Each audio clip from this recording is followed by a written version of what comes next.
I've watched you lurking around here forever. What are you scheming? Stealing a ride, you little black punk! Bellowed Officer Rick Dalton, shoving his hand brutally onto the young man's shoulder. An SUV engine thundered nearby, cutting through the buzzing heat. A woman jumped out, sunlight flashing off a gold badge. "Who do you think you are, lady?" Rick snarled. Her gaze was icy, jaw set. "Special Agent Camille Harris, FBI. And that's my son you're manhandling." Nobody had expected the woman he mocked to outrank him by miles. When she raised that badge, she didn't just defend her kid. She peeled back the rot in the system he embodied. Brutality, racism, unchecked power parading as law and order. The noon sun burned overhead, the asphalt shimmering like molten glass. A small highway gas station dozed in the heat, pumps humming a steady mechanical rhythm as cars refueled lazily. Devon Harris rolled up on his small motorcycle, the one he used for community college classes. 19. Hands stained with engine grease, face still youthful, but eyes determined and bright. He pulled out a worn wallet, counting crumpled bills, just enough for gas to get home. Today was supposed to be nothing special, just another quiet afternoon refueling before class. A shrieking siren suddenly slashed through the calm. A patrol car screeched in, red and blue lights strobing. Officer Rick Dalton, thick-set, red-faced, stepped out, boots pounding the concrete hard. Devon looked up, startled. Rick scanned him from head to toe, lips twisting into a nasty half-smile. "Seen you hanging around an hour? What's the plan? Boosting somebody's wheels?" Devon froze, still clutching the gas nozzle. "No, sir, just filling up. That's all." His voice wavered despite his effort to sound respectful. Rick burst into a sharp, mocking laugh. "Tear. I don't need fake manners from some black kid trying to look innocent." Rick sneered. Nearby customers stared. Some shifted uneasily. A middle-aged woman whispered, "He's just a kid." Rick spun toward her, eyes blazing. "Zip it unless you want cuffs too!" His words cracked like a whip. The woman shrank back, gaze dropping, as the entire station fell silent. Devon inhaled deeply, trying to stay calm. He knew any sudden move could blow everything up. "I've got registration for the bike," he murmured. "In the storage compartment, behind the seat." Rick stomped closer, boots heavy, voice low and deliberate. "Where'd you get this bike?" Devon nodded toward the compartment, eyes pleading. "In there, sir. I can show you if you want." "I don't see anything," Rick growled, then kicked the tire hard, metal ringing. "Where's the paperwork, huh? You think I'm an idiot?" Devon pointed again, his voice shaking. "I swear, sir." Rick yanked open the compartment, rummaging through everything with rough hands. Gloves, a notebook, and tools hit the pavement, clattering loudly. "Nothing!" he shouted, slamming his palm onto the bike's frame. "Don't talk to me like that!" Devon knelt to pick up his wallet, hands trembling as people stared, some with pity, some with fear. His heart hammered, breath coming in sharp bursts. "Sir, please, I can explain." Rick tilted his head, tone turning colder. "Hands out of your pockets. Now!" Devon slowly raised both hands, palms slick with sweat, forcing a shaky half-smile. "Don't move!" Rick circled behind him, snarling. "I want to see what you're hiding." He seized Devon's wrist and twisted. Pain shot up Devon's arm. "I'm not hiding anything," Devon gasped. "Shut your mouth!" Rick snapped, eyes gleaming with ugly satisfaction as he watched the young man flinch. A man nearby stepped forward.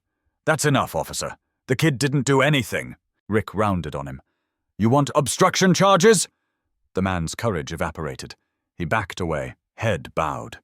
The crowd stayed mute as the heat pressed down, heavy as a hand on their throats. Devon scanned the faces around him, desperate. No one moved.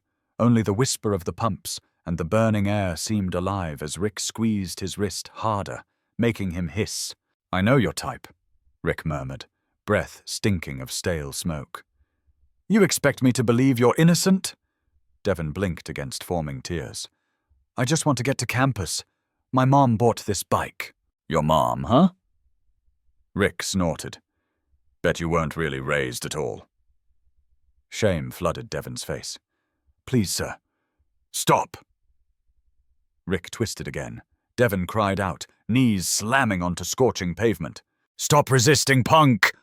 Rick barked, rage bubbling. The woman from earlier shouted, Let him go! Rick roared back. Everyone quiet! This is a suspect search! He ripped the cuffs from his belt. Devon tried to speak. Mom. But Rick jerked his arms behind his back, steel circling his wrists with a harsh clink. Devon's scream tore through the hot air as metal bit skin. Rick shoved his head down against the bike's frame. A few people filmed from a distance, but none stepped in. A small child whimpered. Rick didn't care. He just clicked his body cam on. The tiny red light blinked steadily. A silent witness. Through stinging tears, the last clear thing Devon saw was Rick's pale, emotionless face looming, red and blue lights reflecting in dead eyes. The midday sun scorched everything, the smell of gas and hot rubber thick in the air. Devon's arms burned, wrists chafed raw, his forehead nearly touching the dusty, oil-smudged concrete. I didn't do anything, officer. Please, he whispered, voice breaking. Rick pressed harder, breathing heavy with anger. I don't trust your kind, he snarled, twisting until Devon thought his bones would snap. From the patrol car, the radio crackled. Unit 7, routine patrol check. Status? Rick growled. Unit 7 correcting false report. Into the radio, he snapped. Suspect detained. Will advise. Then smirked down coldly. My hands hurt. Devon gasped, barely audible. Rick leaned close, voice low and cruel. Now you're getting a real lesson. He drove a knee into Devon's back, drawing another strangled groan. An elderly man gripping a faded cap stepped forward. Let the boy go. He's done nothing. He protested. Rick swung his glare toward him. Want to switch places? The man retreated, shaking. Silence smothered the station again. Devon shifted, cuffs digging into bone. Rick shoved him harder. You really look like a criminal, Rick said, savoring each word. They all say they're innocent. I really didn't, Devon began, but Rick hauled his arms higher, ripping a scream from his throat. The sound echoed off metal and concrete before dissolving into highway noise. A young woman by the counter bit her lip, eyes glassy. When Rick's gaze flicked her way, she pretended to scroll her phone. A man at the curb hesitated, then simply walked off. Fear bled through the crowd like ink in water. Devon choked out, Why is everyone so quiet? Faces stared back, pitying or blank. No one answered. Rick leaned in, voice venomous. Shut it! I hate liars playing victim, he hissed. Devon squeezed his eyes shut, recalling his mother's warning. Stay calm.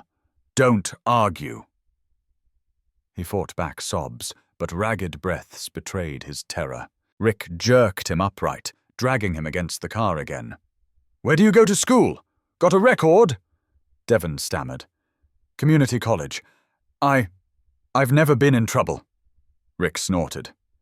Learn obedience, then. Across the street, a guy in a pickup recorded, until Rick barked, Put that down! This is a real arrest! The man flinched, stopped the video, ducking into his truck like a coward. Devon bit his lip until he tasted blood. How had a quick gas stop become public humiliation? I just want to go home, he whispered. Rick yanked his collar, snarling. Where's home? In the city? My mom's working. Rick laughed, harsh. Bet she's just as worthless. Devon trembled, vision blurring with rage and fear. Don't look at me like that, Rick snapped, giving a hard shove. Sweat drenched Devon's shirt. The heat warped the air, making everything shimmer. People watched, frozen, while a child in a nearby car whispered, Mom, what's that man doing? The mother quietly pulled the shade. Devon's world shrank to cuff pressure and Rick's grip. "Next time I see you here, I'll call it resisting," Rick warned. "You think I need a reason to lock you up?" The realization hit. His skin had already been judged guilty. A man across the lot started dialing, but Rick's stare made him cancel the call. The pumps kept humming, indifferent as heat waves rose. Finally, Rick shoved Devon, sending him sprawling, palms scraping open on rough asphalt. "You really do look like a criminal," he repeated, final and smug. Devon stared down, sweat and grime streaking his face. He didn't look up. All he heard were engines, heavy breathing, and the faint crackle of police radio static. For a moment, the entire universe seemed to shrink to Rick's shadow. Then an engine roared in, louder than the rest. A black SUV screeched into the station, kicking up dust. People stepped back. The driver's door flew open, sunlight flashing off the glossy paint. A woman stepped out, stride brisk, every step sharp and certain. Bold yellow letters clung to her jacket. FBI. The crowd stilled, air tightening as if just before a thunderstorm. Brake screeches still echoed as wind whipped dust through the station. The black SUV idled at an angle. Each click of the woman's heels sounded deliberate, slicing through tension and heat. The crowd instinctively parted. Sunlight glinted off the bold FBI lettering on her back. Rick squinted, unimpressed. "If you're not involved, keep walking, lady," he said, dismissive, as if swatting away a nuisance. Agent Camille Harris met his stare, eyes so cold the murmurs faded. "Come again?" she asked, voice clipped. The simple question hit hard enough to make Rick falter for a heartbeat. Devon still knelt, cuffs biting, eyes swollen. He saw her and whispered, "Mom." The word was soft, but everyone heard. Rick rolled his eyes. "So that's the kid's mom?" "Cute. Must be proud of your little family," he added loudly, for the crowd. Some bystanders exchanged looks, but stayed quiet. Camille walked closer, hand brushing the radio at her side, voice cool. "You might want to lower your voice before you bury your career," she said. Rick's gaze dropped to her hand. He smirked. "Nice jacket. You feds think you're special." His bravado wavered slightly. Camille exhaled once, pulled a small badge from her pocket. Gold caught the sun, making a few people squint. "Special Agent Camille Harris, FBI," she announced clearly. Not loud, but crystal sharp. The air thickened. Rick froze for a beat, then sneered. "That real? Even feds screw up." Camille knelt beside Devon, hand on his shoulder, then looked up. "You just assaulted a federal agent's son." The crowd rippled with whispers. Phones shot up, recording. Rick glanced at his bodycam's blinking red light, realizing everything was documented. "You're making this worse," Camille said. "You used force on an unarmed teenager. In front of witnesses, you made racial remarks. You're abusing authority," she continued, each phrase like a nail. Rick breathed hard, jaw clenching. "Think your little legal speech scares me? I am the law here." Devon tried to shift, and Rick snapped, "Stay down!" Camille stepped between them instantly. "Don't touch him again," she warned. Rick glared. "You're interfering with a police officer." She replied calmly, "You've forgotten who you serve." Devon's gaze clung to his mother, hope slowly pushing back, panic. A younger officer, Ben Ortiz, approached, voice cracking. "Rick, don't escalate this." Rick barked, "Shut up!" Then turned back to Camille, seething. "Think that shiny badge protects you?" he mocked. Camille raised it, reflecting sunlight into his eyes. "I think it's enough to arrest you," she said. The crowd buzzed, more phones lifted, cars stopping. Rick's heart pounded under his vest, though he kept swaggering.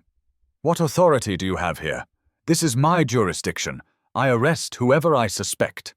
Camille replied, "You can suspect. You don't get to brutalize, not to humiliate or assault civilians," she added, voice as sharp as breaking glass. Someone muttered, "She's right." Rick snapped toward the voice. "Quiet!" Devon still knelt, but for the first time, he felt less alone. He stared at his mother's badge, its glint like a small flame in the chaos. Rick's hand drifted toward his holstered gun. He didn't draw, but the movement alone made people recoil. "Rick, what are you doing?" Ben shouted, panic rising. Rick growled, eyes never leaving Camille. "You're playing a dangerous game, Harris." Camille's voice hardened. "One more step, and I'll treat it as a threat." They faced off, anger versus control, red and blue lights painting their faces. Ben inched forward, but Rick threw out a hand. "Back off. My call." Camille didn't flinch. "Then I'll do my job." Rick wrapped his hand fully around his gun, eyes wild. "The law is mine when I wear this uniform," he rasped. His words hung chillingly in the heat. Devon's heart hammered, watching. Camille stayed rooted, gaze steady. Heat shimmered off pavement like a mirage. Cicadas screamed in distant trees. The world felt wrapped in a fragile silence, ready to rip apart. "You just violated federal civil rights statutes," Camille said evenly. Rick barked a harsh laugh. "The law?" he scoffed. "I am the law." The crowd murmured, restless and uneasy. Phones unwavering. "There is no law for someone targeting people by skin color," Camille replied, infuriating him further. He stomped closer, breath hot with nicotine and fury. "You think you can lecture me?" he snarled. Each step was a threat. Camille didn't move, shoulders squared. Devon shouted weakly, "Mom, stay back!" Rick whirled toward him, eyes blazing. "Shut up, trash!" He ripped a taser from his belt. Blue sparks snapped at its tip, crackling. "You don't give me orders!" he roared. Ben shouted, "Put it down, Rick! You're being recorded!" Rick ignored him, eyes darting between mother and son, trembling with rage. "Feds think they're untouchable," he growled. 12 years on this force, nobody dares cross me." Camille stepped forward, badge still in hand. "You're aiming a weapon at my child," she said. "If there's any decency left, stop." "Don't order me," Rick screamed, taser raised. Camille lifted her badge into his direct line of sight. "Push that trigger," she murmured. "I dare you." Her calm sliced through the air like lightning. Rick hesitated, hand hovering. The taser's sparks snapped nervously. Wind gusted, rolling whispers through the crowd. "She's not scared," someone breathed. "She's FBI," another replied. The whispers rattled Rick's fraying nerves.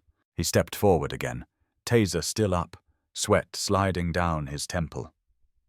"You're making a big mistake, Harris," he said, voice strained. Camille didn't blink. "The mistake is thinking a uniform excuses abuse." The badge's golden sheen lit his face, highlighting fury and fear. Devon held his breath. The crowd froze. Dust swirled. Rick's eyes darted, searching for backup that hadn't arrived yet. Ben moved closer. "Rick, listen. It's all on camera. You've already lost." Rick snapped. "Shut up!" His voice shook. Camille watched the tremor. "You're scared, aren't you?" she said quietly. "I'm not scared of anyone," he spat, squeezing the taser so hard his knuckles whitened. Sparks flared, throwing warped shadows across his face. Camille didn't move. Her gaze stayed locked on his. "If you fire," she said, "you're not just attacking my son. You're attacking the institution your badge claims to represent." The crowd's silence tightened. Somewhere, a child began to cry. The sound snapped the moment. Rick squeezed his eyes shut, hand shaking. In Camille's badge reflection, he saw himself, sweating, trembling, armed against a woman and her kid. The image unnerved him. The taser wavered. Time thinned to his ragged breathing, Devon's pounding heart, and Camille's unblinking stare. Ben clutched his radio, ready to call in an emergency, but Rick still hadn't pulled the trigger. The badge's glow filled his pupils. For a heartbeat, his face twisted between rage and fear. The entire gas station held still as if reality were balanced on that shaking taser. Suddenly, the taser slipped from his grip, clinking on the pavement with a metallic ring. Before anyone exhaled, his radio crackled. "Unit 7, report your status." Rick stood silent, stunned. The crowd stirred cautiously. Some lowered their phones. A woman clutched her chest, shaken. Camille calmly picked up the taser and placed it into Ben's hand.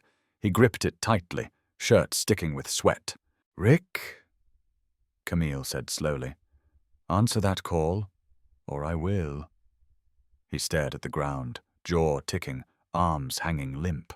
The radio voice grew sharper. "Unit 7, situation at gas station. Respond." Ben touched Rick's shoulder. "Say something." Rick closed his eyes, control slipping away. Camille stepped back to check Devon. His eyes still held fear, but also a faint, returning trust. Sirens wailed distantly again. Backup or internal affairs, no one knew. But everyone sensed something fundamental had shifted. The station remained under the same brutal sun, yet felt entirely different now. The radio on Rick's shoulder buzzed. He snatched it, snarling, "Suspect interfering with an operation!" The crowd muttered nervously. Camille snatched the radio and hurled it down. Plastic cracked loudly on concrete. "Enough!" she snapped. The broken device still sputtered. "Unit 7, respond!" as the dispatcher's impatience mounted. Rick exploded. "She's impersonating an agent! She assaulted an officer!" Camille raised her badge again, the emblem flashing. "I'm a federal agent on duty, and the only one needing cuffs is your colleague." The accusation hit like an open-handed slap across his pride. The crowd nearly erupted. A college student whispered while live streaming, "She really is FBI. She stopped him cold." Another woman murmured, "I've been filming from the start. They can't erase everything." A local reporter arrived, camera on her shoulder, mic raised. "KTN News," she announced. "Who's in charge here?" Ben looked from Rick to Camille, throat dry. "Rick, stop," he begged softly. "Everyone's watching." Rick turned slowly, eyes flicking between faces and phone lenses, then back to Camille. Sweat streaked his temples despite the breeze. "You're destroying public trust in the police!" he shouted desperately. "You did that yourself when you grabbed an innocent young man," Camille said, facing the reporter's camera. Her words sliced the air.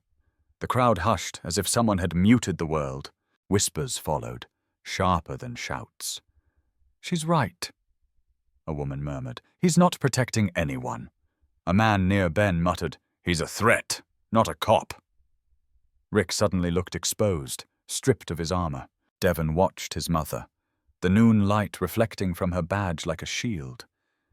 The pain in his wrists dulled beneath a new feeling, relief that someone finally said what others feared. Camille didn't elaborate. She knew she'd spoken at the right moment. The reporter's camera glided from her to Rick. Phones kept recording. This time, Camille was certain the evidence wouldn't vanish so easily. But she also knew men like Rick never stood alone. This confrontation was just the opening. As the radio crackled again from another cruiser, new figures in dark gear appeared at the perimeter. She glanced at her watch, eyes narrowing. The hardest part hadn't even started. Still, she'd done something vital. She'd reclaimed her son's voice in front of an entire city. Sirens screamed closer. Red and blue lights strobed across the building, mixing with harsh white camera beams. No one dared step between them anymore. What was happening had outgrown a simple street dispute. The reporter pushed forward, microphone ready. "Who is assuming responsibility here?" she called. Camille answered firmly. "I am." "And you are?" the reporter asked. Camille lifted her badge, metal gleaming. "Special Agent Camille Harris, FBI. I'm declaring this an intentional abuse of power," she said. The words hit like a thunderclap. The crowd erupted, Cheers, shouts, camera flashes, frantic filming. "Record that!" someone yelled. "She's a real agent!" Energy surged like electricity. Devon sat on the ground, one cuff still hooked, face smeared with dust. Ben approached, kneeling. The cuffs clicked open. "I'm sorry, kid," Ben said, voice tight. Devon nodded silently, tears tracking down his cheeks. Rick stood apart, face burning, fists clenched, watching his authority crumble under camera lights. "You'll all regret this," he growled, slamming his fist on a car hood. The clang made people flinch. A child on someone's shoulders shouted, "The FBI mom protected her son!" The truth hung simple. Applause rippled. Some chanted, "Justice!" The reporter's light hit Rick's face full on, exposing every twitch, every bead of sweat. He glared into the lens like it were an enemy. "I'm not done with you," he muttered, voice ragged, eyes locked on Camille. She didn't flinch. Bathed in camera light, she said coldly, "You should be worried about yourself, officer." That line silenced the crowd for a beat. Then shutters clicked like rain. People knew this moment was real. No rumor, no blurry clip, but undeniable truth shown in brutal daylight. "I haven't seen anything like this in years," someone whispered. "She did what nobody here dared." Another replied, "And now everyone knows who he really is." Ben helped Devon stand, steadying him. "Mom, Devon started. Camille placed a hand on his shoulder. "It's over. For today," she murmured. He nodded, eyes raw but glowing with a fragile light he thought he'd lost. Rick backed away, scanning for a way out. The crowd circled but never touched him. Only cameras stayed on him, unblinking digital eyes capturing every move. He snatched his phone, furious. The reporter went live. "We're at gas station 14, where a shocking case of police misconduct just unfolded. FBI agent Camille Harris intervened, calling it deliberate." Cheers echoed behind her words. Rick tried to dodge the lens, but the camera followed. "Officer, any comment?" He stayed silent, jaw tight, sweat dripping. "No response?" the reporter pressed. "She'll regret this," he rasped finally. Camille faced the camera. "We don't regret speaking truth," she said. "We regret silence." Gasps, then another wave of applause. "Keep that audio," a cameraman said. "Don't touch the original." Rick's chest heaved with rage. Devon heard strangers tell him, "Your mom's a hero." He just squeezed Camille's hand, overwhelmed. Rick shoved a reporter suddenly, mic clattering to the ground. "Get out of my face!" he roared. Two men stepped between him and Camille. "Enough, officer," one said. "You've done plenty." Rick froze, catching his reflection in a cruiser window, disheveled, desperate. Cameras lit him up again. He squeezed his eyes shut, breathing hard. Then he stepped out of frame, pulled his phone, and snarled into it. "She's gonna pay. I swear it." Camille didn't look back. She kept her arm around Devon, gaze steady. She knew this wasn't the end. But for today, justice had been called out loud, under light no one could dim. The crowd eventually thinned. Wind rattled an old sign as the station returned to eerie quiet. The sun dipped slightly, yet heat still wavered off pavement like a restless mirage. Rick sat alone in his cruiser, locking the doors with a trembling hand. Breath ragged, he hunched over the wheel, AC blasting his flushed face in intermittent bursts of cool air. Distant emergency lights cast shifting colors on his features. Sweat dotted his hairline. He grabbed his phone. "We've got a problem," he muttered. "She's FBI." A cold male voice replied, "Name? Camille Harris." Rick said through clenched teeth. "She humiliated me on live TV. The whole town thinks I'm a joke." The voice remained flat. "Embarrassment doesn't matter. The footage does." "You mean the body cam and all the videos?" Rick asked. "Yes, and every copy," the voice said. "If she has the original, We're exposed. Silence thickened. Then came the order. Erase it all. And if you have to, the voice added, each word slow, erase the person too. Rick went still, a chill sliding down his spine. Then something dark flickered in his eyes, like purpose.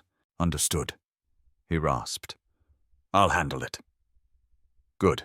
Keep communications internal. No trail, the man said, and hung up. Rick stared at the dimming screen, then burst into low, twisted laughter. You think you've won, Harris, he murmured. You just started something you can't comprehend.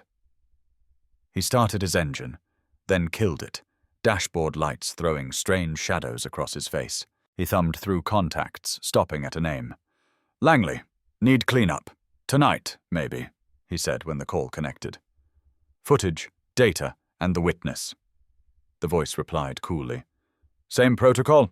Same as always, Rick confirmed. Outside, wind shivered through trees. In the rearview mirror, his silhouette glared back, eyes feral. The cruiser rolled away, leaving the station dark and humming. On his radio, one last message flashed. Channel active. Secure line. Rick grinned. Orders from above, he muttered. Wipe the footage, and if needed, the people. Night swallowed the car and his promise. 10 kilometers away, Camille's black SUV idled on a narrow road at dusk. Inside, the AC hummed while keys clacked. A progress bar crawled across her laptop, upload 73%. The data from Rick's bodycam was moving to an FBI server. Camille watched intently. In the back seat, Devon leaned against the window and spotted a grey sedan parked far behind them. Its lights were off, but a shape sat inside. Mom, someone's watching, he said quietly. Camille flicked her eyes to the mirror, saw the car, and answered calmly. Stay still. We're almost done.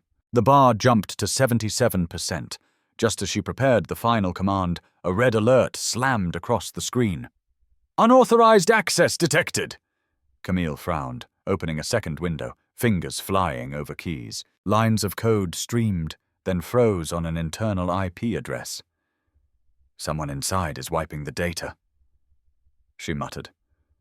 Devon saw the red glow on her face. Who is it? He whispered. She didn't answer. Instead, she dialed Ben. Street noise filtered through when he picked up. Agent Harris? He said quickly. I know who's behind Rick. Captain Warren Hale. Been shielding him for years. Internal, Camille said grimly. Call internal affairs. Demand they lock Hale's access now. Ben agreed, but hesitated. Be careful. Hale's got people everywhere. Camille ended the call and typed faster. The warning persisted.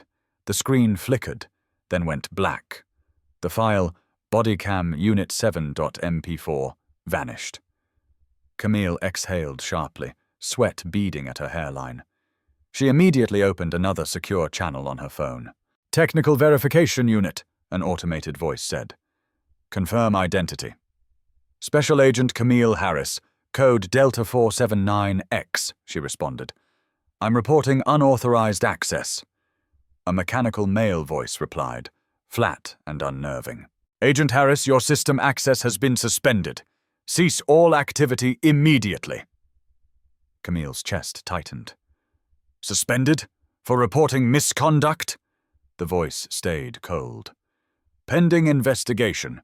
Await further instruction from command. Then the line cut. She stared at the dead phone. Devon watched her carefully.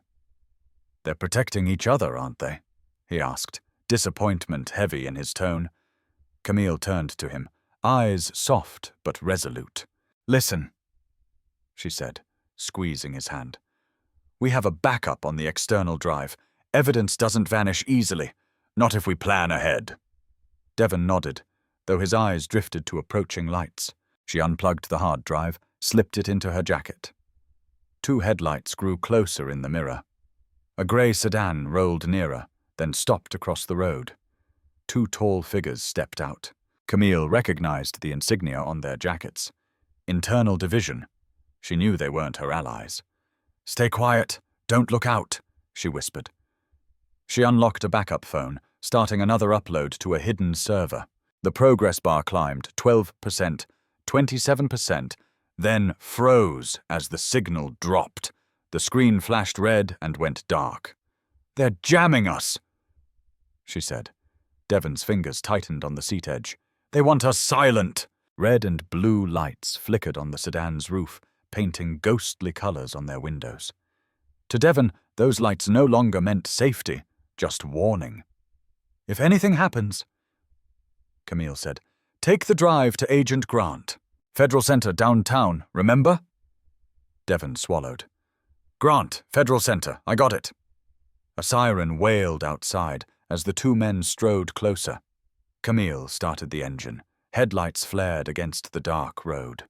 "Hold on," she said, flooring it. The SUV shot forward. The men shouted into their radios for backup. As they sped off, Camille's phone buzzed. "Internal Division incoming call," flashing on the screen. Devon asked, "You gonna answer?" She kept her focus on the road, saying nothing. In the mirror, red and blue lights multiplied. This wasn't a simple clash anymore. It was turning into open war. Inside the car, Devon whispered again, voice strained. "They cover for each other, don't they?" Camille gripped the wheel, eyes on the dark horizon, lights streaking the windows. "The real fight's just starting," she thought. She checked her breathing, left hand on the wheel, right hand brushing over switches. "Seat belt," she said. Devon clicked his belt, never taking his eyes off her. The grey sedan tailed them like a shadow. The radio crackled. Rick's mocking voice seeped through. "Running, Harris? You won't get far." Camille answered calmly. "I'm not running. I'm investigating." She turned down a less crowded road, steering away from city traffic. Devon glanced in the mirror, seeing the sedan's silhouette glued behind them. "They've followed us for miles," he whispered. Camille studied the gap, weighing every option, refusing to let fear dictate her moves. Suddenly, the sedan surged forward, closing in, then swung right, trying to box them in. Camille cut left into a narrow street, hoping to lose them, until two patrol cars blocked the way ahead. Red and blue lights webbed across the asphalt, sealing the exit. Devon's pulse raced. "Mom," he breathed. Camille shut off the engine, opened her door slowly, placing both hands on the hood. Rick stepped from a patrol car, swagger returning, wounded ego masked as smugness. "You're just a citizen under investigation now," he said, savoring each word like a trial verdict in his favor. Camille moved so Devon stayed behind her. "And you're a violent officer about to be arrested," she replied, tone flat but deadly serious. A few bystanders lingered, some already filming from nearby sidewalks. Rick's hand dropped to his taser again. "I'll shut you up," he snarled, pulling it free, blue sparks crackling at the tip. Ben rushed from the side, panic tightening his features. "Stop, Rick!" Ben shouted, drawing his handgun, arms extended but trembling. "I can't let you kill anyone else!" The crowd recoiled as the standoff, gun versus taser, froze the night in a solid block of fear. Camille understood the stakes. Rick's madness had crossed loyalty's line into pure danger.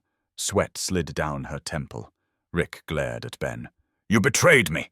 You'll regret this!" he snarled, taser still raised. "Drop it! This helps nobody!" Ben pleaded, gun steady despite shaking hands. Devon saw his mother shift subtly, positioning herself between Rick's rage and her son's vulnerable frame. Her badge glinted, a small shield in flashing lights. Devon felt himself aging in minutes, watching his mother stand firm in a storm of uniforms, guns, and threats. Rick jerked suddenly, stepping forward. Ben reacted, voice cracking. "One more step, Rick, and I shoot!" The night snapped as a gunshot rang out. Ben's, not Rick's. The taser dropped, clattering as blood darkened Rick's wrist. "Stop, Rick!" Ben yelled again. I won't let you hurt anyone else." He'd never wanted to fire, but he had. The crowd screamed, some crying, others shouting for help, chaos swirling. Rick clutched his bleeding wrist, eyes burning with hate. "You'll all pay," he rasped at Camille. Sirens roared closer, white headlights carving through the dark as more units screeched to a stop. Officers in tactical gear poured out, barking orders, throwing up yellow tape. "Lock this down!" someone shouted. People were pushed back, some cuffed, others restrained. The scene dissolved into command and confusion. Rick thrashed against those restraining him, screaming. Marcus, Devon, clung to his mother, heart pounding. In the chaos, Camille met Rick's eyes again, searching for remorse and finding only a cold promise of revenge. Sirens wailed, engines roared, human cries tangled with radio bursts. The street became a chaotic stage, authority grasping at control as the crowd watched the system confront its own reflection. Eventually, red and blue lights settled into a steady pulse. Rick, wrists cuffed behind his back, still held his head high, a twisted grin carved across his face as though victory were his. Camille stood near Devon, breathing slowly, hands still faintly shaking. A man in a jacket marked IIA approached, voice cold. "Agent Harris, you realize you've broken investigative protocol tonight?" Heads turned. Camille met his stare. "I stopped a killing," she said. Behind her, Rick chuckled, low and gravelly. "Murder?" he mocked. "Somebody should actually read the report." Devon couldn't stay quiet. "I saw it!" he cried. "He twisted my arm, slammed me around!" The outburst hushed the crowd again. Camille squeezed his shoulder. "Easy, son," she murmured. The IRIA officer scribbled notes. "All station cameras conveniently failed today," he said, suspicious. Camille's gaze hardened. "Failed, or were wiped?" Ben spoke up. "I've got a copy of the bodycam." He tapped his pocket, committing to the truth. She knew exactly what review really meant.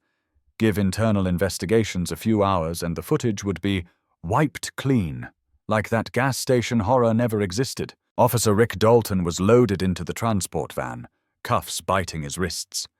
He glanced back at Camille, lips twisted in a smug half-smile meant only for her. "How many people you think you can actually save, Harris?" he murmured, low enough to slip under the noise, then turned away and climbed in without another look. Camille watched until the van's taillights disappeared into the rain-blurred street.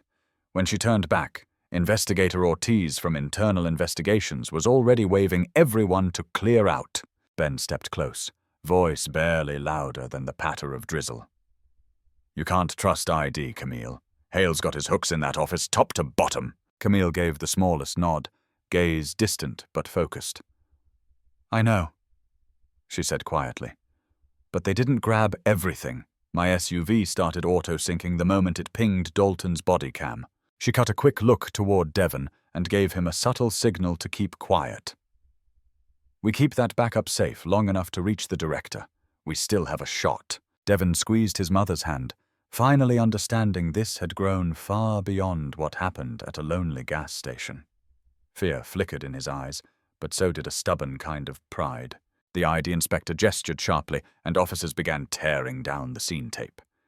Headlights swept away, leaving only a few thin beams cutting across the wet asphalt as storm clouds rolled heavier. "You need to move now," Ben said, voice tight.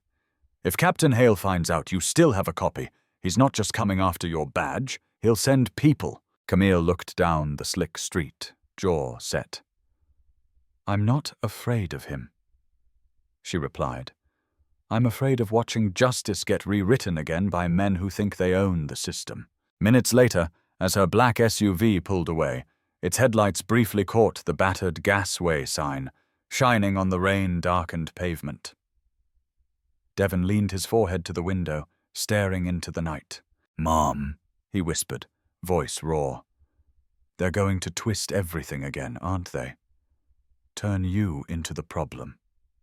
Camille watched the ID cruisers shrinking in her mirror before finally answering. Maybe, she said, but this time we're holding the truth in our hands. Across town, in a cramped regional holding facility, Rick sat in a bare concrete cell, washed in flat fluorescent light. Shackled hands rested casually on his knees, his face anything but defeated.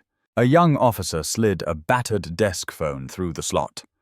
"One call," he muttered, backing out.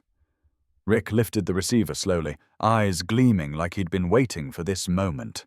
He let silence stretch before speaking, voice low and rasping, like midnight gravel. "Plan B," he said. "Activate it. Handle the kid." The reply came after a pause, followed by a cold chuckle. "Understood," the unseen voice said. Rick hung up, leaned back against the wall, and closed his eyes halfway. Outside, rain began tapping against the narrow window, whispering across the glass.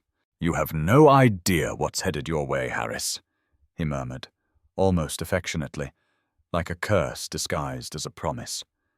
The buzzing light flickered, casting his shadow in jagged, broken shapes. The FBI's temporary field office occupied a tired concrete building, its harsh white lights turning the hallway into a sterile tunnel that smelled faintly of old paper and disinfectant. Camille and Ben were holed up in a secondary data room, the kind nobody bothered visiting unless something had already gone very wrong. Only 2 large monitors lit the cramped, echoing space. Outside, night had fully settled. Rain drummed steadily against narrow windows, while inside, keyboard clicks and the constant whir of fans were the only sounds keeping panic from feeling absolute. On screen, the progress bar crawled upward. "Upload at 88%, Ben said, hunched over the keys, sweat beading along his temple. "Another 12 and the director's server locks the chain." Camille's eyes tracked the secondary code window. Threaded through the upload were strange, unauthorized strings. "Ben," she said tightly, "push it. Someone else is inside our system, riding the uplink." Ben's face went chalk pale. "Somebody's in?" he echoed. He yanked open the connection logs, watching internal addresses flash by until one label surfaced like a shark fin. "Remote access. W. Hale." Camille's expression hardened, fingers curling on the chairback. "So it's true," she said, voice like iced steel. Ben swallowed. "He's Dalton's commanding officer. He basically runs this entire region." I always suspected," he admitted, breathing faster. "But I didn't want to believe it." Lines of code raced across the monitor, then a red alert banner punched through everything. File deleted successfully blinked across the main screen. Both of them froze. Ben's hands hung midair as if cut from their strings. "No way!" Camille snapped, palm slamming the desk like a gunshot. She dove for the controls, ripping through menus, searching restore points. The answer came back again and again. "Access denied." The video that had finally finished uploading had been wiped at the root. Ben pushed back from the desk, voice shaking. "He's breached admin tier. He's watching every account we log into now." Camille shut her eyes briefly, pulled a breath, then pivoted to another table. A sleek silver external drive waited there, her contingency plan. She plugged it into an isolated port, bringing up an offline console wired to a system Hale couldn't touch remotely. "We copy the raw file here before they lock us out entirely," Camille said. "If we don't, everything Devon endured at that station becomes just another rumor." Ben hesitated. "If they catch us doing this, they won't just suspend you. They'll burn your whole career." Camille stared at the blue-lit screen, looking almost eerily calm. "If we let them erase everything," she said quietly, "then my son's pain becomes part of the cover-up. I won't hand him that kind of world." The backup meter crawled upward. 2%, 4%, 7%. The only light came from the monitor, throwing ghostly blue across their faces. One set determined, the other terrified but unwilling to back away. Suddenly a new window slammed over the desktop. Admin alert. System override. Another line appeared beneath it like a verdict. Remote command. Power shut down. Executed by W. Hale. The building seemed to shudder. The hum of servers died in a choking whine. Overhead lights popped, screens blinked once, then went black, leaving only Ben's laptop fading on emergency battery.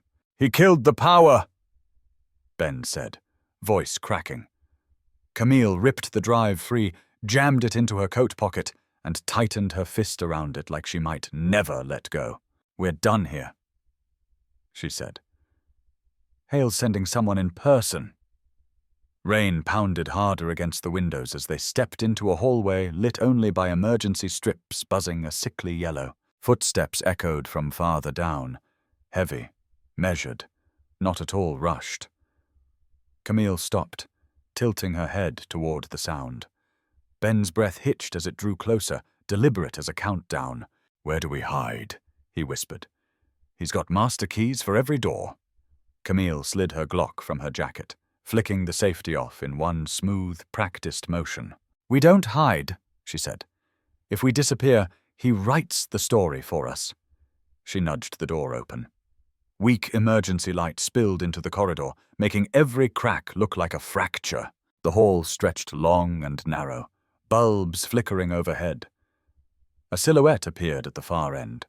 Tall, coat hanging heavy, walking with the unhurried confidence of someone convinced he owned the space. Camille knew instantly it wasn't Hale himself, just one of his people.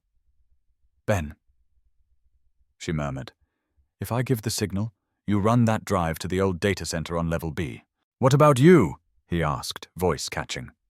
"Just move when I say," she answered, eyes never leaving the dark figure. The steps stopped outside their door, and a rasping male voice called. "Agent Harris," the man said calmly. Camille tightened her grip, but didn't respond.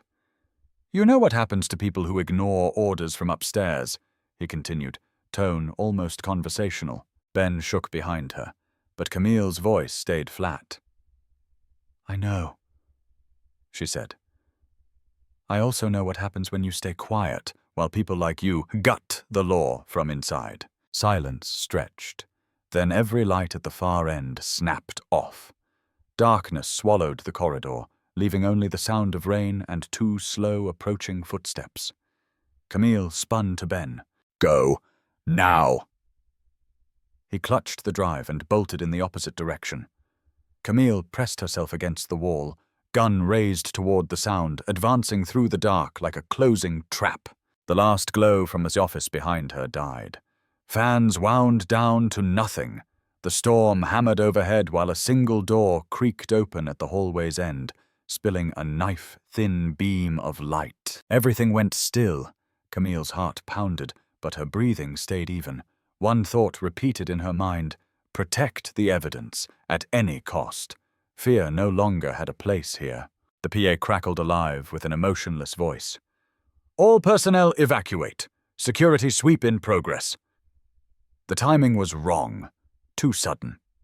Both she and Ben knew this wasn't a drill, but a purge. "There's no sweep scheduled tonight," Ben whispered from the shadows where he'd paused. "They're using the building itself to flush us out." Camille nodded once, Glock already leveled toward the nearest door. Boots thudded nearer, steady, confident, like they expected no real resistance.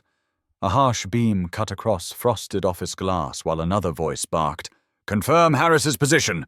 Upper floor must be secured." Camille's phone buzzed in her pocket, screen flaring with Devon's name. Her stomach dropped as she answered. His voice trembled. "Mom, 2 guys in police jackets are pounding on the door." Camille swallowed her panic. "Don't open for anyone. Lock every door, front and back. Stay away from the windows. You hear me?" Devon exhaled shakily. "Okay, Mom. I'll do it."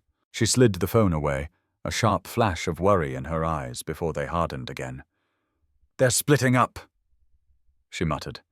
"One team for the house, one team for the drive." Ben unzipped his shoulder bag, double-checking the hard drive nestled in an inner pocket. "We have to move before they box us in," he said, scanning the corridor for any gap. At the far stairwell, a flashlight beam poured through the narrow window in the door. Metal clinked softly, someone working a key into the lock. Camille motioned Ben aside and took aim. The handle rattled, then stopped. A heartbeat later, the wood exploded inward with a crash. 3 figures in black tactical gear stormed in, masks covering their faces, weapons up. "Hands!" one shouted through a muffled amplifier. Ben stumbled backward, nearly slipping. Camille squeezed off a warning shot down the hall. The muzzle flash lit the smoke swirling like ghosts. They halted, one raising a fist to signal the others. "Harris!" the leader called, his voice filtered but recognizable. "You're interfering with a federal directive," Camille answered without hesitation, tone glacial. "I'm guarding federal evidence you're trying to bury," she said. The air between them froze in place, haze drifting under stuttering emergency lights, turning the passage into a tunnel of smeared shadows. A voice crackled over their radio. "Seal both ends!" A red laser swept the hall, pinning their position. Camille shot out to the overhead fixture, plunging them all into sudden, suffocating darkness. Metal boots clanged, glass crunched, orders overlapped. Ben's pulse hammered in his ears as he glanced toward the back exit, calculating whether he could sprint before another beam found him. Before he could move, a shape burst through the opposite doorway, gun drawn.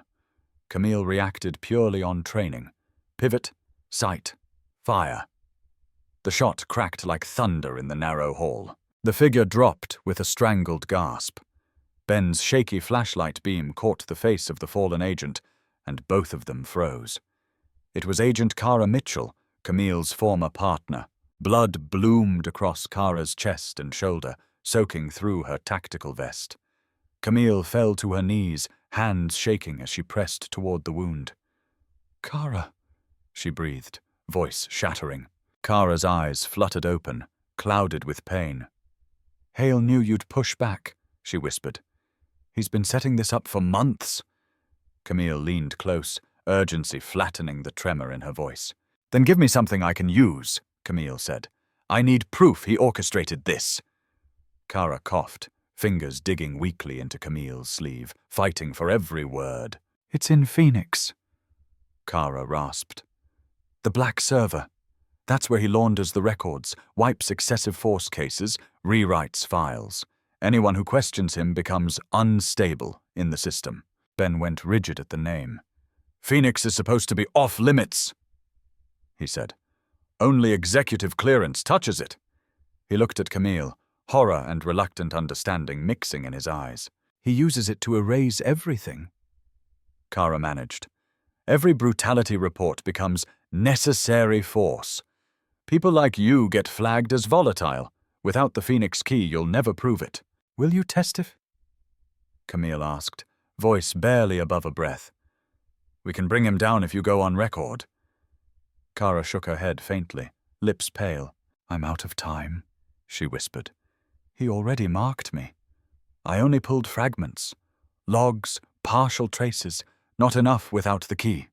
Her gaze drifted toward the pulsing emergency light. Ben crouched closer. "What is the Phoenix key?"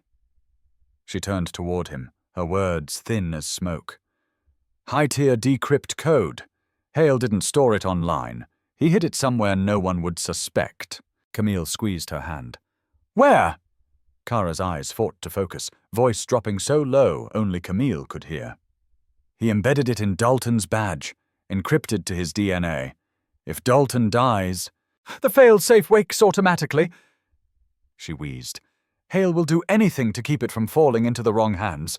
Blood traced from the corner of her mouth as her breathing hitched. "I'll get it," Camille promised.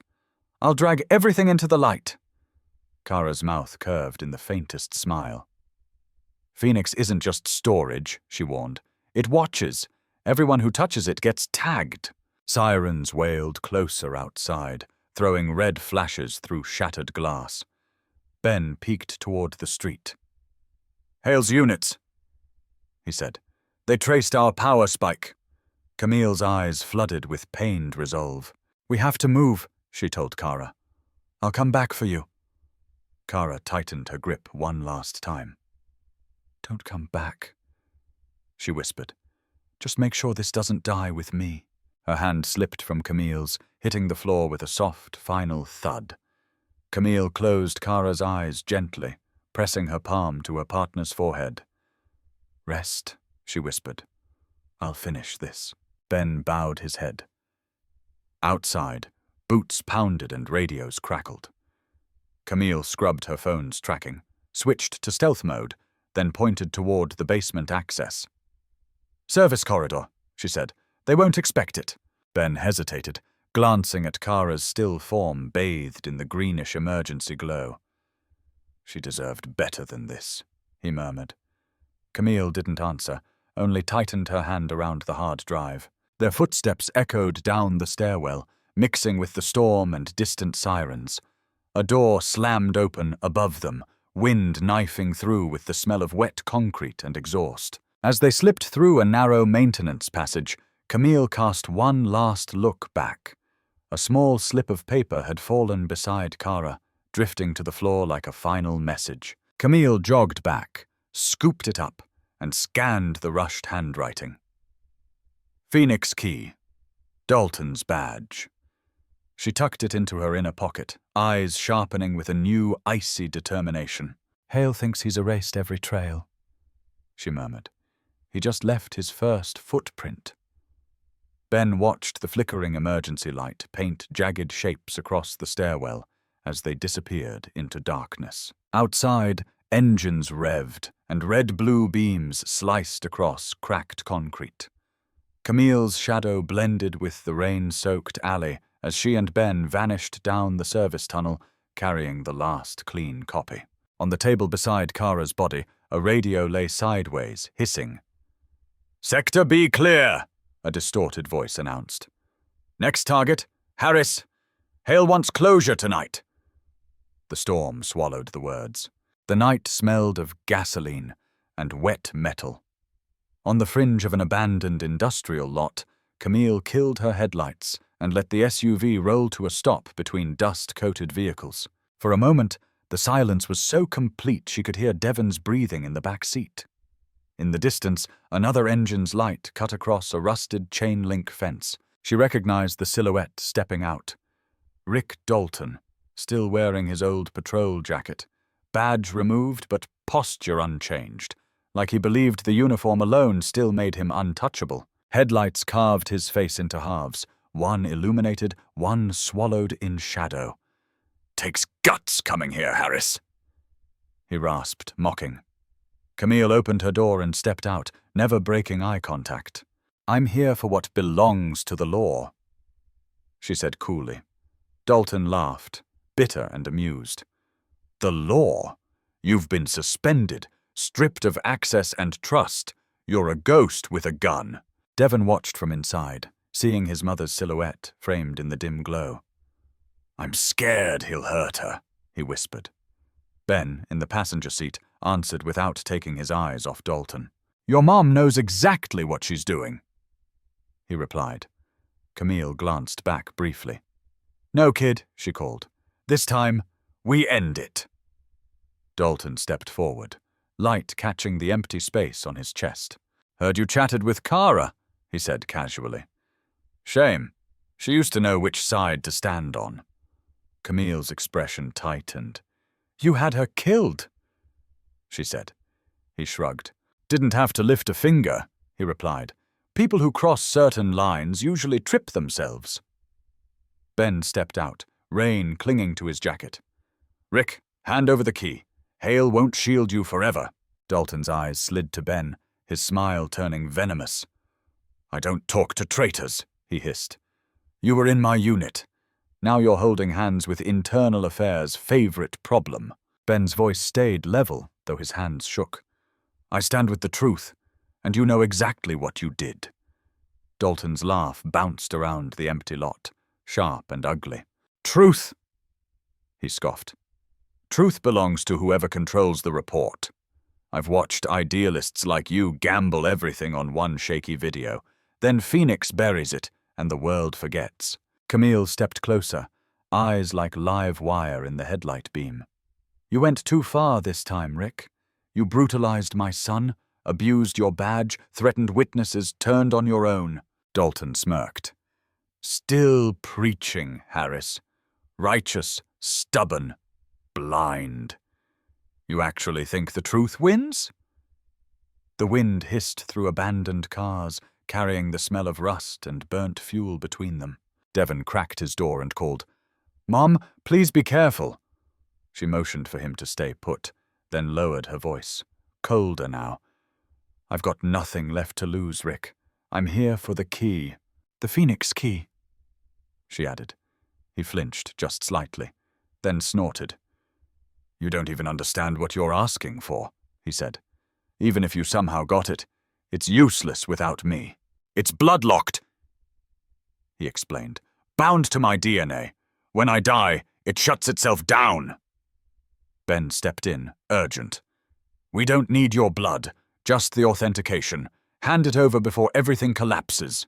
Dalton's eyes flashed. "It already collapsed when his crying face hit the news," he snarled, nodding toward Devon. Camille's voice sharpened. "It collapsed when you decided my son's skin made him guilty." His hand trembled. Before Ben could react, a gunshot ripped through the air. Ben dropped, clutching his arm as blood spread through his sleeve. "Ben!" Devon shouted from inside the car. "Down!" Camille yelled, diving behind a nearby sedan as a second round sparked against the metal. She popped up long enough to fire twice. One round grazed a mirror. The next sank into Dalton's shoulder. He staggered, roaring with pain, blood pouring down his arm. He dropped to one knee but still glared up, hatred burning. "You think that means you've won?" he gasped. Camille advanced, gun trained on him. "No, it means you're going to tell me who ordered this." Dalton gave a ragged laugh. "You really think I'm the mastermind? I'm just a piece." "Hale," he panted. "He wants it all gone. You, the kid, everything pointing at Phoenix." Camille didn't fire. "He's watching you right now, Rick. He'll let you bleed out to tidy his mess." Dalton gritted his teeth, struggling to his feet, blood dripping between his fingers. "He needs me. I've got the key. Without me, Phoenix is dead metal in a room." Ben pushed himself upright, voice thin from pain. "You really think Hale leaves loose ends? Your leverage until he decides your baggage." Doubt flickered across Dalton's face, his bravado cracking. Camille stepped closer. "You can still save yourself," she said quietly. "Give me the card. Walk away. Breathing." Dalton shook his head. "If I die, everything blows," he insisted desperately. "If you keep it, everything dies with you." Camille shot back. They stared at each other in the flickering streetlight, Devon watching through a cracked window, heart pounding. Dalton bent toward his dropped weapon. Camille fired into the asphalt inches from his hand. He jerked back, then laughed. "Still too soft for kill shots," he taunted. "I just need you talking," she replied. He winced. "You don't get it. Hale's got friends in every office. The people you shared coffee with, the ones who smiled. Some of them answer to him." Camille's eyes narrowed. "Names?" Dalton's lips twitched. "You wouldn't believe me. If you really want the truth, walk into Phoenix. Everything's there. Only problem." His voice faltered, fear slipping through. "You won't live long enough to read it." He finished. Camille saw the decision form in his eyes. "Rick, don't," she warned, but his hand was already moving. He yanked a small device from his neck, what looked like an ID card on a lanyard, and tore out a concealed pin. A red light began blinking rapidly on its surface. "Back!" Ben shouted. "Data wipe charge!" Camille lunged, kicking his hand and sending the card skittering across the pavement. Dalton crashed onto his wounded shoulder, groaning, but snatched a backup gun from under a chassis. Another shot cracked. Camille twisted away, the bullet grazing her cheek, burning a line across her skin. She fired on instinct. The round buried itself in Dalton's chest. He stared down at the spreading stain, eyes widening before his legs buckled. Silence swallowed the lot, save for Camille's and Ben's ragged breaths, and the faint clink of the fallen device rolling. Headlights washed over Dalton's lifeless face, his expression still stubborn, like he refused to admit he'd lost even in death. Camille knelt, rifling his jacket until her fingers closed around a small metal card. She turned it over, a thin silver chip etched with a faint phoenix emblem. "Finally," she breathed. Ben, clutching his wound, asked, "What now?" Camille looked toward distant approaching lights. "Now we leave before Hale gets here," she said. Sirens screamed closer, blue and red strobes flooding the lot. A metallic voice boomed from a loudspeaker, accusing her of killing a fellow officer. From a black SUV at the perimeter, Warren Hale stepped out, suit immaculate, despite the rain, expression carved from stone. His agents fanned outward, tightening a ring around Camille and the body. She clenched the Phoenix card hard enough to bruise her palm, blood mixing with rain on her face. The roles had flipped. Tonight, she was officially the prey. Rain pummeled the asphalt like thrown gravel. Dalton's corpse lay under swirling lights while Camille was wrenched against a cruiser's hood, both wrists jerked behind her, cuffs snapping shut with a cruel metallic bite. Her breath came fast, air tasting of gasoline and rust. Behind her, Hale's voice cut through the storm, steady, almost bored. "Harris, did you really think you could outplay the system?" Camille lifted her head, wet hair plastered to her face, gaze razor sharp. "I'm not smarter," she said. "Just less willing to sell my conscience." Hale tilted his head, amused. "Integrity doesn't get you promoted," he said. "You still haven't learned that." Two agents hauled her upright and shoved her across the flooded lot. Nearby, medics loaded Ben onto a stretcher. Devon stood just outside the police tape, soaked, fists clenched. When he saw them shove his mother down again, his voice shattered. "She saved my life! You can't do that!" Hale turned, eyes like cold metal. "Quiet, kid," he said. "Unless you want obstruction charges, step back." Devon bit his lip until he tasted blood, but his eyes never left Camille. From the stretcher, Ben managed to lift a trembling hand. "Take the badge," he choked, words nearly devoured by sirens. Hale heard but didn't flinch. "Secure all evidence," he ordered. An officer bent to scoop up the gold badge near Dalton's body, rain dripping from its edges, unaware the real Phoenix key had already changed hands. In the shadows, Devon's fingers closed tighter. In his hoodie pocket, a small, cold rectangle pulsed faintly against his palm. The Phoenix card. Hale stepped closer to Camille, voice low. "I'll help you rewrite this report. You'll say Dalton drew first. You panicked, fired out of turn. You're unstable after the gas station mess. Overworked, traumatized. It's tidy. Everyone signs off." Camille turned her head, glare slicing through him. "You can rewrite every memo," she said. "You don't get to rewrite what actually happened." He leaned closer, smirking. "Truth is whatever lives on the servers."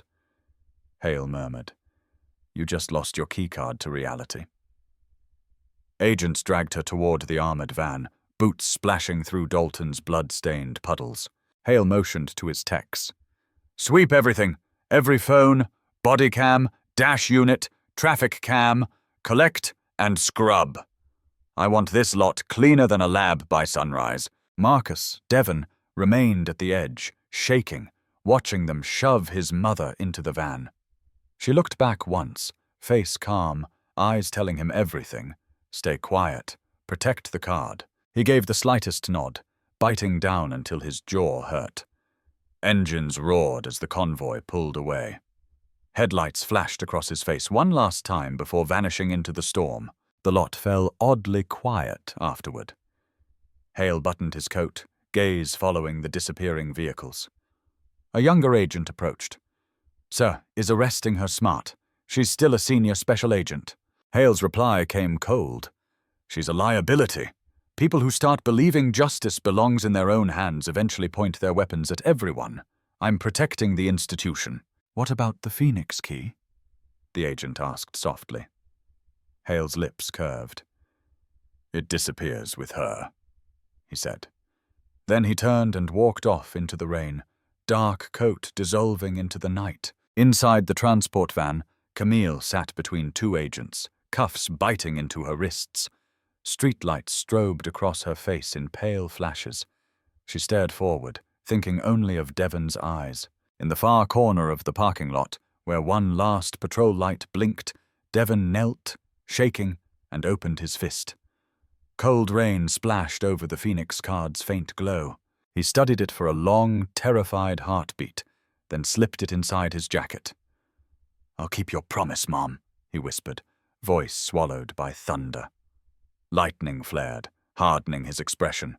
Fear was still there, but something else had kindled behind it. A steady resolve to defend the truth they'd bled for. Overhead, an FBI helicopter's rotors growled, searchlights sweeping city edges. Devon ducked lower, slipping into shadows along an access road, sneakers slapping through shallow puddles. He didn't look back as the rotating beam searched for him across warehouses and rooftops. The Phoenix card warmed faintly against his chest, a silent oath between mother and son that this story would not be buried. Rain hammered the city through the night.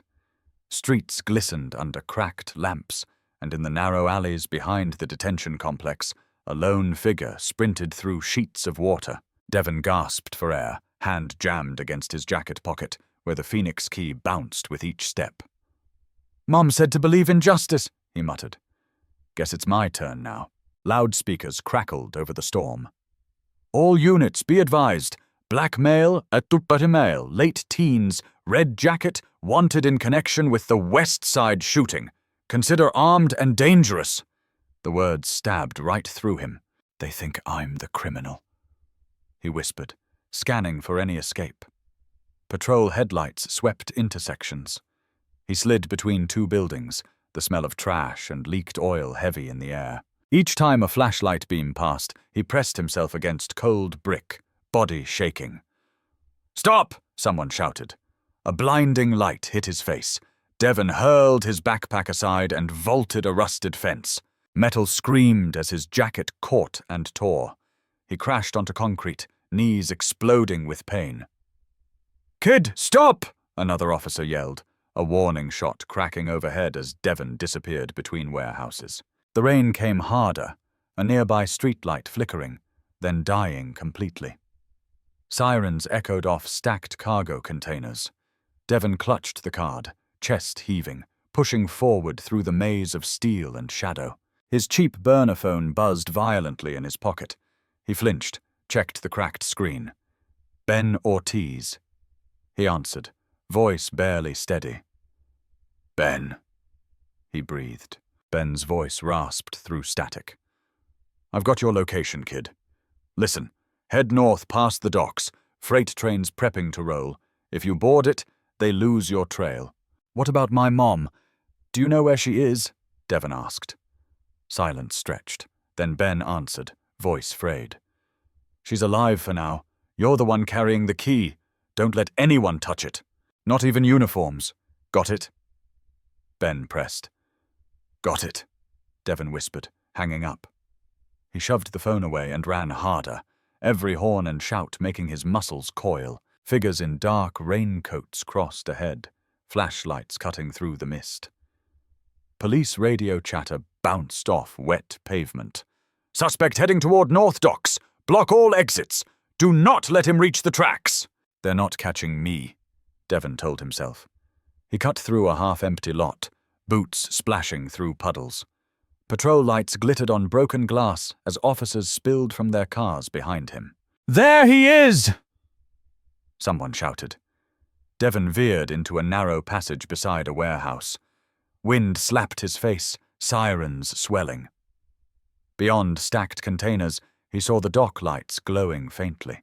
A cruiser suddenly blocked the alley ahead, headlights blasting his retinas. He faltered for half a second.